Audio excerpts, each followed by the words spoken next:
ভারতীয় আধিপত্যবাদ আমাদের এই পরিবর্তনকে একেবারে স্বীকার করতে চায় না, পারলে আমাদেরকে একদিনে ধ্বংস করে দিতে চায় এবং সেই জন্যে যা যা করবার দরকার সব তারা করছে, এই ছিল তার কথা। এবং এই জন্য উনি বেশ চিন্তিত। উনি চাইছেন যে এই জন্যে সমস্ত জাতির ঐক্যবদ্ধ হওয়া দরকার, রাজনৈতিক দলগুলোর মধ্যে ঐক্যবদ্ধ হওয়া দরকার, কিন্তু দিন দিন এই ঐক্যটা দুর্বল হচ্ছে, এই জন্য উনি চিন্তিত, উনি বেশ খানিকটা হতাশ। আমরা আমাদের পক্ষ থেকে বলেছি যে না, এই প্রশ্নে আমরা সবাই এক থাকবো।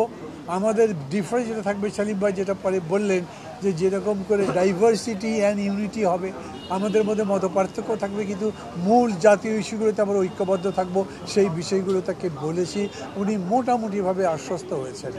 আর একটা বিষয় তিনি বিশেষ করে বললেন হঠাৎ করেই, যে আমি সেদিন খুবই হতাশ হয়ে গেলাম আমার মিটিংয়ের মধ্যে যখন উপদেষ্টা পরিষদের সঙ্গে বসছি।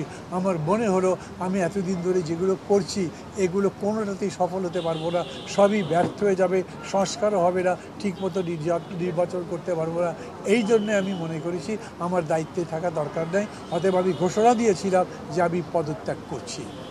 এই নিয়ে অনেক কিছু হয়েছে তাদের নিজেদের মধ্যে, সেগুলো একটা বিস্তারিত কাহিনী বললেন, কীরকম করে বাকিরা থেকে পার্সিউ করেছে, বাকিরা তাকে আটকেছে, পদত্যাগপত্র লিখতে দেয়নি, লিখলেও সেটা পাঠাতে দেয়নি এবং তাকে ধরে রেখেছে।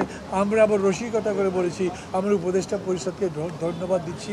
আমরা এখন চাই না, আমরা যারা বসছি তারা সমগ্র জাতি চায় না যে এখন এইভাবে ডক্টর ইউনূস ক্ষমতার জায়গা থেকে বিদায় নিয়ে নিক, তাহলে আমাদের জন্য সংকটটা বেশি হবে। এই ব্যাপারেও আমরা বলেছি বেশি করে রাজনৈতিকভাবে তাকে ইনভলভ হতে হবে, কথাবার্তা বলতে হবে, ডিসকোর্স হতে হবে এবং কি কর্মসূচি তিনি নিতে চাচ্ছেন সেইটা বলতে হবে। বেসিক্যালি যেহেতু রাজনীতিটা হচ্ছে নির্বাচন সামনে, সেই নির্বাচনের রোডম্যাপ তার বলা উচিত এবং তিনি কীরকম করে নির্বাচন করতে চান, তার ডেডলাইন কবে, সেই সম্পর্কে তার বলা উচিত। উনি খুব স্পষ্ট করে বলেছেন, প্রথম বলেছেন যে যদি সংস্কার হয়, আমি তো বলেছি তাহলে ডিসেম্বর, আর যদি বেশি সংস্কার হয় তাহলে জুন।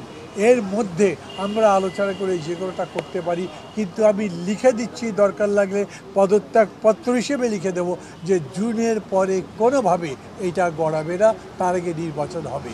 যারা যারা সন্দেহ করে যে না আমি বোধহয় কোনো মতলব ভাসছি, ক্ষমতা আরও কুক্ষিগত করতে চাই, দীর্ঘস্থায়ী করতে চাই, তাদেরকেও দরকার লাগলে আমি প্রভিজনারি নোটের মতো করে কিছু দিয়ে বলবো যে আমি কোনোভাবেই আমার ক্ষমতা এক্সটেন্ড করতে চাই না, এই অন্তর্বর্তী সরকার ক্ষমতা আর বেশি বাড়াতে চায় না, সামনে বরঞ্চ একটা নির্বাচন দিয়ে গণতন্ত্র নির্মাণের জন্য যা করার দরকার সেইটা আমি করব।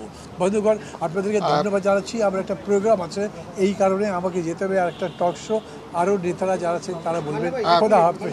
আমাদের কাছে অল্প বেশি সংস্কারের বিষয় না, আমরা একটা ফেয়ার ইলেকশন চাই, তার জন্য যেটুকু দরকার সেটুকু করতে হবে।